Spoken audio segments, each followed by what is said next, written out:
جنگ آج بھی جاری ہے، بلکہ میں یہ کہوں گا کہ اسرائیل کی جانب سے جو جنگ برپا کی گئی ہے، جو جنگ مسلط کی گئی ہے ایران پر، وہ آج بھی جاری ہے، اور ایران کی جانب سے جو اس کے پاس وسائل ہیں اس کے تحت بھرپور جواب دیا جا رہا ہے۔ ایسا جواب دیا جا رہا ہے جس کی دنیا کو توقع نہیں تھی، خاص طور پر اگر ہم یہ چیز ملحوظ خاطر رکھیں کہ پہلے ہی حملے میں کافی اہم شخصیات کو شہید کر دیا گیا تھا اسرائیل کی جانب سے، جس میں ان کے آرمی چیف بھی شامل تھے، جس میں پاسداران انقلاب کے سربراہ بھی شامل تھے، لیکن اس کے باوجود جب ایران کی جانب سے ایک ایئر فورس نہ ہوتے ہوئے جس طریقے سے ریٹیلیٹ کیا گیا، جس طریقے سے بھرپور طریقے سے اپنے میزائلز کے ذریعے وہ میزائلوں کے شہر جو دکھایا کرتے تھے، آج وہ میزائل ہم اسرائیل پر برستے ہوئے دیکھ رہے ہیں۔ ہم جنگ کے حامی نہیں ہیں، ہم چاہتے ہیں کہ نہ صرف یہ کہ اس خطے میں بلکہ پوری دنیا میں امن ہو، لیکن جب امن کو کمزوری سمجھا جائے تو ایسے میں جو جرت مند قومیں ہوتی ہیں وہ بھرپور طریقے سے اپنا دفاع کرنا جانتی ہیں، اور ایسے ہی ہم دیکھ رہے ہیں کہ ایک بڑا بجٹ ہونے کے باوجود،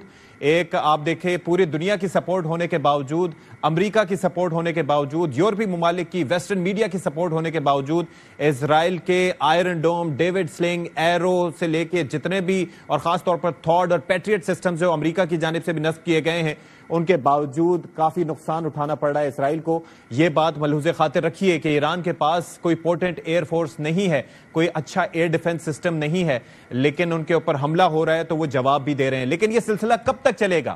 کب تک خاموشی رہے گی اقوام عالم کی؟ کب تک خاموشی رہے گی امت مسلمہ کی؟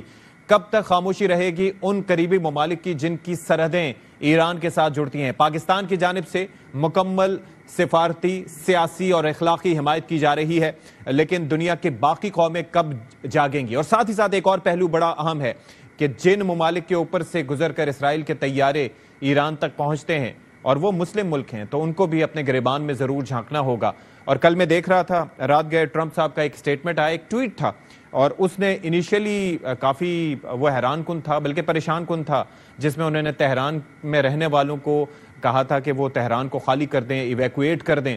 تو میں اس وقت یہ سمجھا کہ شاید جس طریقے سے انٹرنل پریشر ہے، شاید جس طریقے سے یہ یہودی لابی اپنا ایک پریشر جنریٹ کر رہی ہے، تو شاید ہو سکتا ہے کہ امریکہ اس جنگ میں کودنے جا رہا ہے۔ لیکن جو ان کا ویڈیو سٹیٹمنٹ آیا اس میں بات تھوڑی سی مختلف تھی، اور ابھی تک کی جو صورتحال ہے، ہم نے امریکہ کو اس جنگ میں کودتے نہیں دیکھا، بلکہ وہ ثالثی کی بات کر رہے ہیں۔ لیکن اس سے پہلے ٹرمپ صاحب نے کیا فرمایا وہ ذرا دیکھیے۔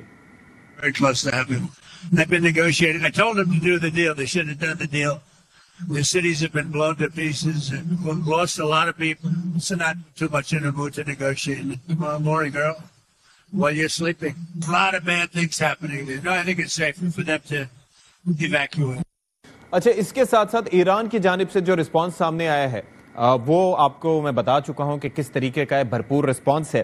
اور ایک چیز بڑی اچنبے کی ہے کہ ان سے کہا جا رہا ہے کہ آپ جنگ بندی کی طرف آ جائیں، آپ مذاکرات کی ٹیبل پہ آ جائیں، آپ ایٹمی مذاکرات سے پیچھے ہٹے۔ بھائی آپ نے موقع کہاں دیا؟ یعنی کہ وہ شخصیت جو کہ مذاکرات کار تھے، آپ نے ان کو ہی مار دیا، تو پھر ایسے میں مذاکرات کی گنجائش کہاں رہتی ہے؟ یعنی کہ ایک مظلوم شخص جس کے سر کے اوپر تلوار آپ نے رکھی ہوئی ہے، اس سے آپ کہہ رہے ہیں کہ جی تم بات چیت کرو، یہ کیسے پاسبل ہے؟ تو پھر ایرانی وزیر خارجہ کی جانب سے کیا موقف دیا گیا ہے وہ ذرا دیکھیے۔ جب تک یہ جاریت ہے، یہ مذاکرات جو ہے ان کا کوئی جواز نہیں بنتا۔ جو لڑائی کی صورتحال ہے اس کو بند کرنے کے لیے کسی طرف سے کوئی سیریس کوشش ہوئی ہو میں نے ابھی تک نہیں دیکھی۔ اب وہ دیکھیں گے کہ اسرائیل جو ہے وہ شکست ہو رہی ہے تو یہ سب آئیں گے۔ صہیونی حکومت کی اس وقت جو ہے صورتحال یہ ہے کہ ایک ایسے پاگل شخص کی طرح ہو گیا ہے کہ وہ ہر طرف جو ہے وہ کاٹنے کو دوڑ رہا ہے۔ جہاں سے بھی ہمیں جو ہے وہ ٹارگٹ کیا جائے گا، ہم وہاں ابھی کاروائی کریں گے۔ شروع جو ہے کرنے کا اختیار نیتنیاہو کے ہاتھ میں تھا، لیکن اختتام اس کے ہاتھ۔ ایک اور درمیان میں ایک پلاٹ آیا تھا، ایک خبر آئی تھی کہ جی ظاہر ہے کہ اسرائیل کی کوئی لیمیٹیشنز نہیں ہے، وہ تو ہم نے دیکھا ہے کہ سیاسی قیادت ہو، عسکری قیادت ہو، جنگ ہو نہ ہو، وہ کسی کو بھی ٹارگٹ کر دیتا ہے۔ تو ایران کے سپریم لیڈر کو ٹارگٹ کرنے کے حوالے سے جب بات آئی تھی تو کہا یہ گیا تھا کہ امریکہ نے اس کو ویٹو کیا ہے، لیکن اس پہ نیتنیاہو کا کیا ایک سٹیٹمنٹ ہے بچر آف مڈل ایسٹ کا، وہ ذرا دیکھیے۔